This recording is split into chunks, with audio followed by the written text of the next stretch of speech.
Almas queridas, Jesus, nosso Senhor e Mestre, a todos nos abençoe.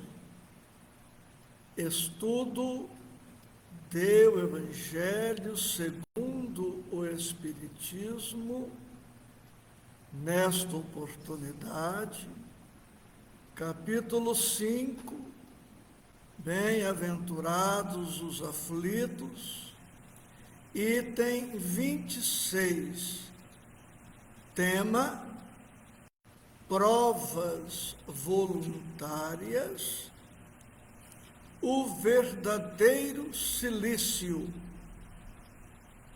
Provas voluntárias, o verdadeiro cilício. O fato de Jesus ter dito: bem-aventurados os que choram, ou ainda, bem-aventurados os que sofrem por causa da justiça, ou bem-aventurados sois vós quando vos injuriarem e perseguirem e, mentindo, disserem todo mal contra vós. E outras sentenças mais. Isso significa que todos nós nascemos para sofrer. Significa que não temos o direito de nada fazer para diminuir a dor ou o sofrimento. Se diminuirmos o sofrimento, estaremos diminuindo o nosso mérito pelo fato de sofrermos menos, dizendo: bem-aventurados os que choram, os que sofrem, os aflitos. Significa que o cristão, incluindo-se o espírita, deve buscar aumentar o seu sofrimento. São estas questões que abordaremos à luz do texto disponibilizado por Allan Kardec no capítulo 5, item 26. Meus irmãos, já se passaram, como sabemos, 2 milênios de cristianismo, e a doutrina espírita está na Terra há mais de 1 século e meio. Está conosco há mais de 160 anos. Diante dos progressos realizados em todos os sentidos, especialmente com os progressos na medicina, na farmacopeia, os progressos alcançados através da psicologia, da psicanálise, da psiquiatria. Será que ainda encontramos cristãos, espíritas ou não, que pensam que quanto mais sofrermos, melhor, e que nada podemos e que nada devemos fazer para minorar os nossos sofrimentos? Nos milênios passados, nos séculos passados, de tanta ignorância, com tanto obscurantismo, com tantos equívocos no entendimento do Evangelho, era compreensível que os nossos irmãos antepassados se impusessem certas dores, flagiciando-se e flagiciando especialmente o corpo, como se torturando o corpo, como se vertendo o sangue, isto estivesse aperfeiçoando o espírito, melhorando o espírito, resgatando faltas. Em relação aos sofrimentos, entendamos nesta oportunidade isto: há sofrimentos que são evitáveis, sofrimentos que evitaríamos se adotássemos outros comportamentos, outros pensamentos, outros sentimentos, outros valores e outros objetivos existenciais. Citemos algumas poucas situações.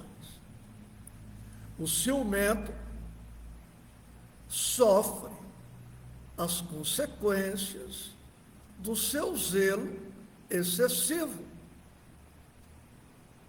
mas ele não é obrigado a continuar mantendo o ciúme em um nível afligente, desgastante. O colérico não é obrigado por ninguém, especialmente pela vida, a manter-se colérico.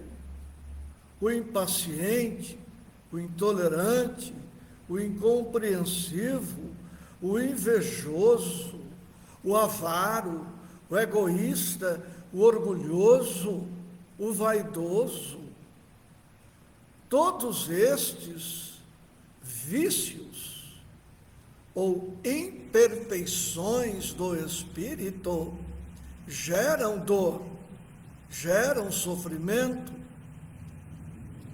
mas aquele que sofre em razão destas imperfeições e de outras, sofre porque quer ou porque ainda não conseguiu vencer-se a si mesmo, sobrepondo aos vícios, aos defeitos, valores espirituais mais estruturadores, mais libertadores. Sofre por fraqueza, sofre por acomodação, sofre por preguiça, sofre por hábito, e não porque tem que ser assim indefinidamente. Então, primeira atitude nossa, verificarmos o que nos faz sofrer. E verificando isto, perceber até que ponto estamos contribuindo nós mesmos para as nossas dores.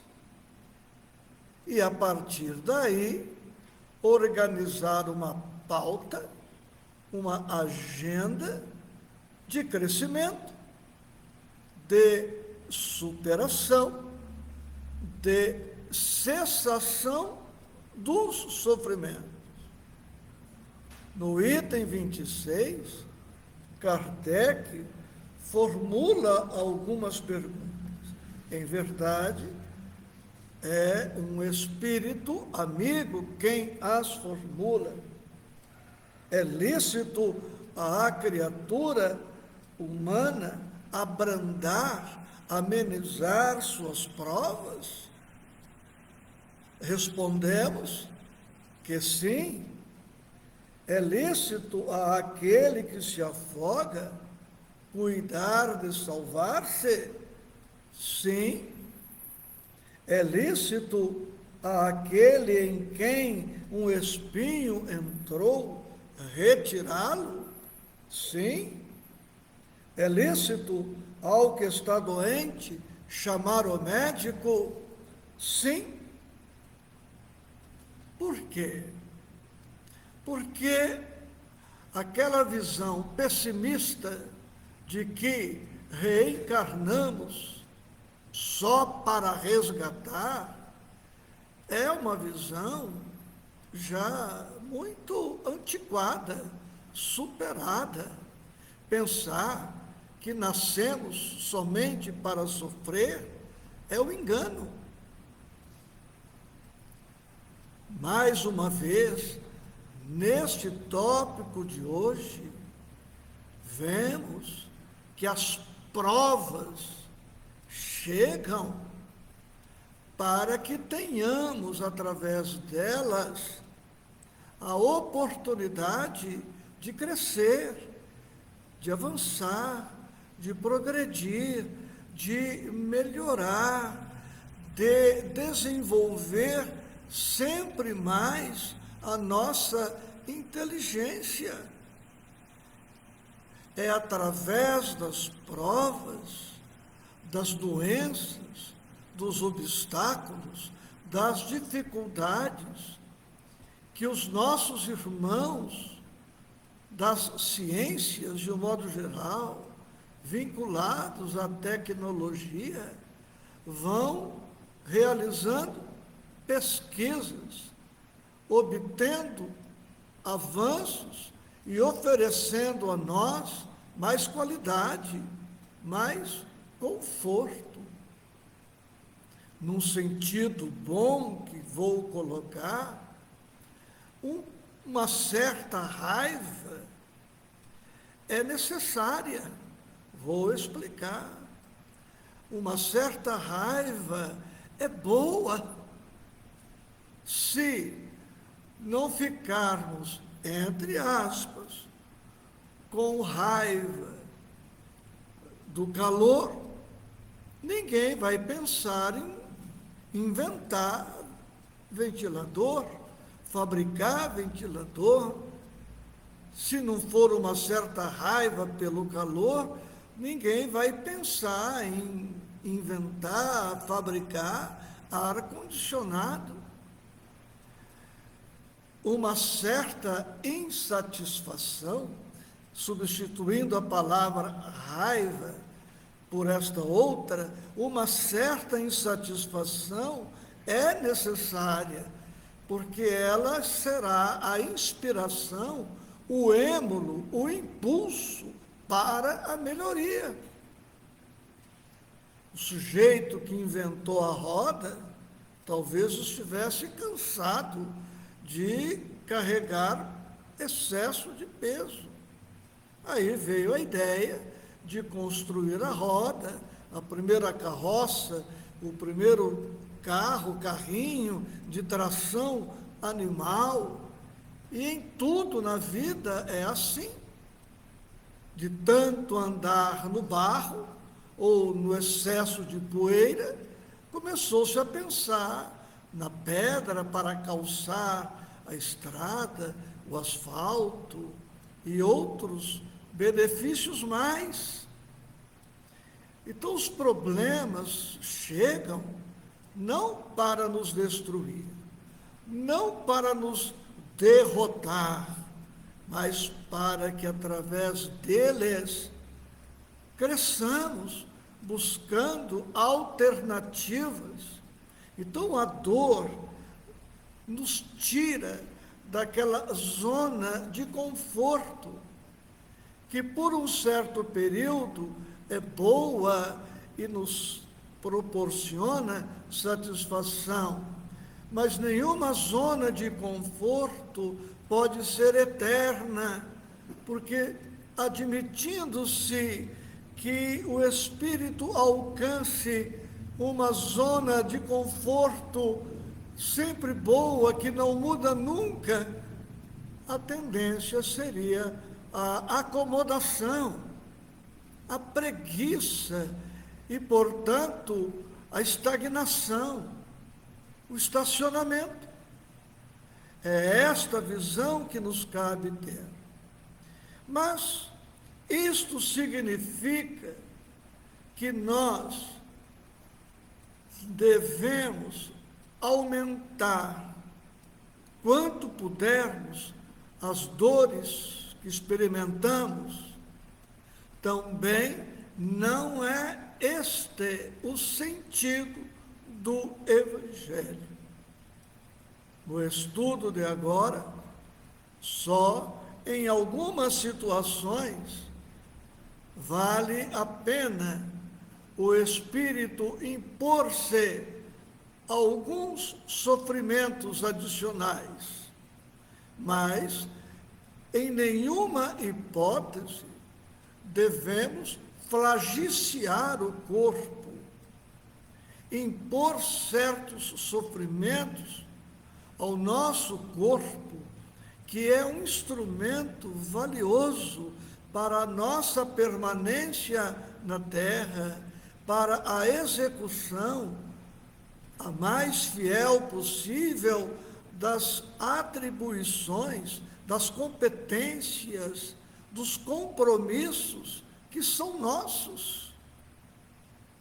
Foi-se o tempo do flagelo, do flagícium, em que a pessoa, através de cordas, relho, através do couro, através de uma roupa, de um cinto produzido com produtos ásperos, se impunha certos sacrifícios, certos sofrimentos, como que objetivando se purificar.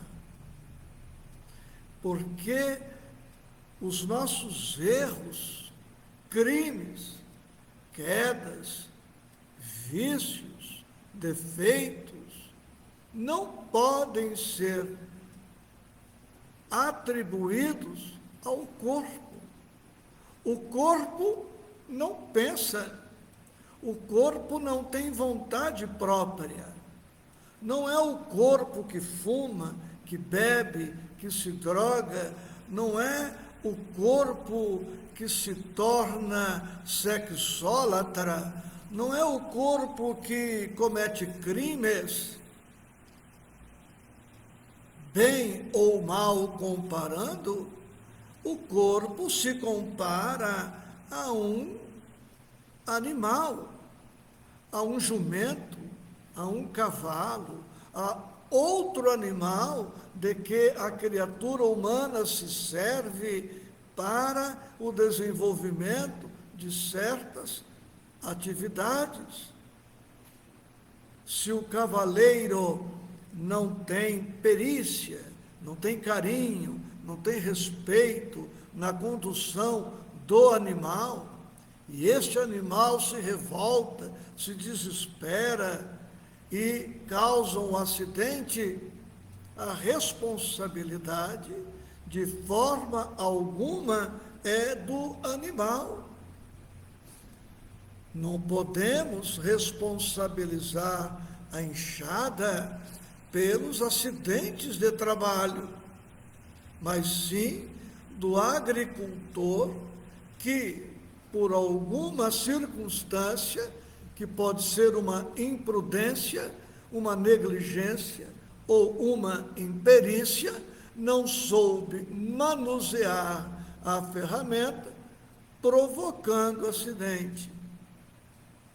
Portanto, com o Evangelho do Cristo, todos nós, nesta oportunidade, estamos sendo chamados a empenharmos-nos por diminuir ao máximo os sofrimentos que experimentamos.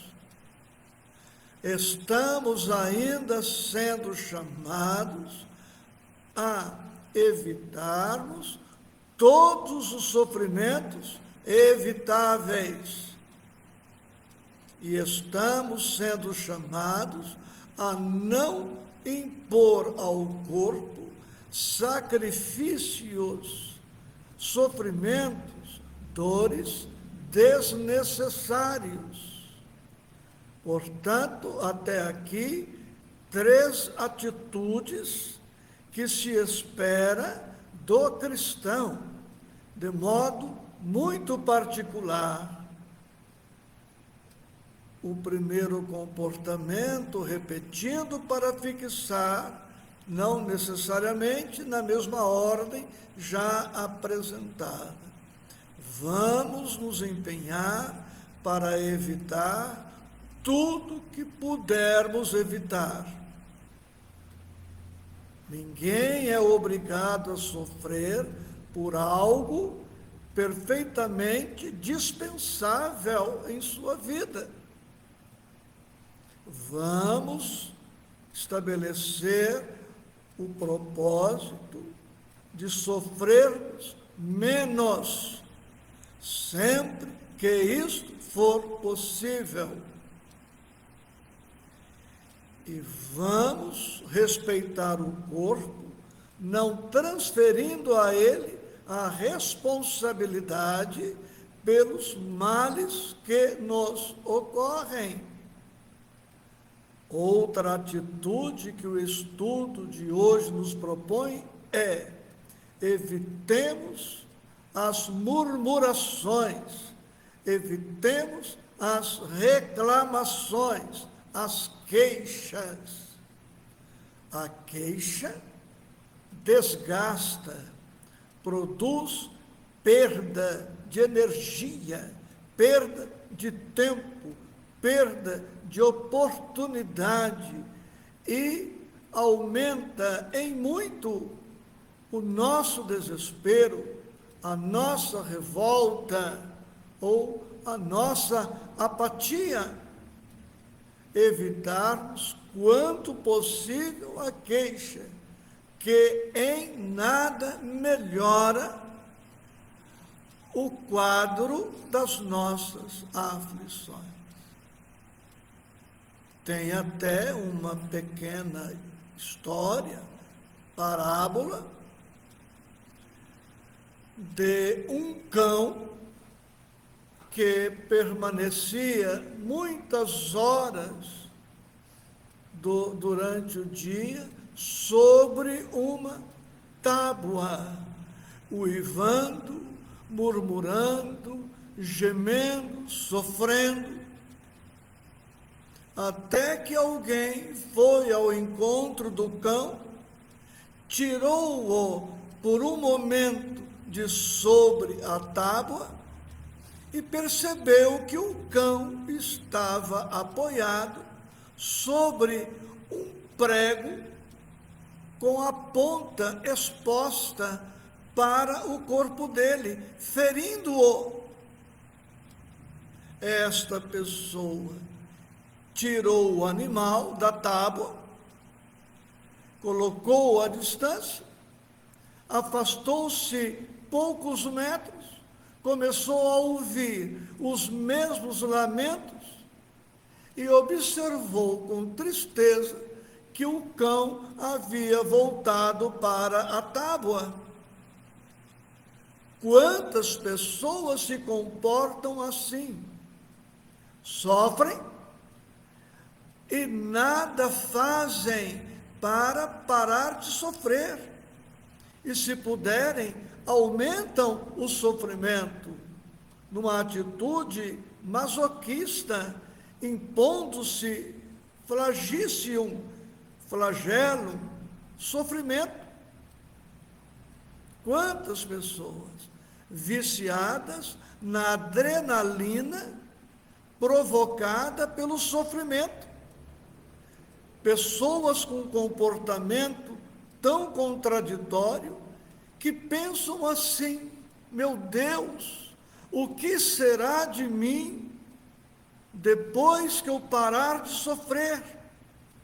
Pessoas que sofrem com a ideia de não mais sofrerem pelo vício, pela dependência, porque querem se vitimizar, querem despertar dó, piedade, compaixão nas pessoas, querem viver explorando a bondade das pessoas e nada ou pouco fazem para mudar o quadro. No estudo de hoje, no último parágrafo, o Espírito nos recomenda não que flagelemos o corpo, mas que imponhamos cilício, sofrimento às nossas almas. Diz o autor da mensagem, referindo-se ao cilício: aplicai-o às vossas almas e não aos vossos corpos. Mortificai, quer dizer, mate o que tem de negativo no espírito. Mortificai o vosso espírito e não a vossa carne. Fustigai o vosso orgulho. Recebei sem murmurar as humilhações.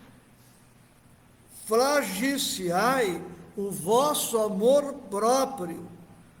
Enrijai-vos contra a dor da injúria e da calúnia, mais pungente do que a dor física.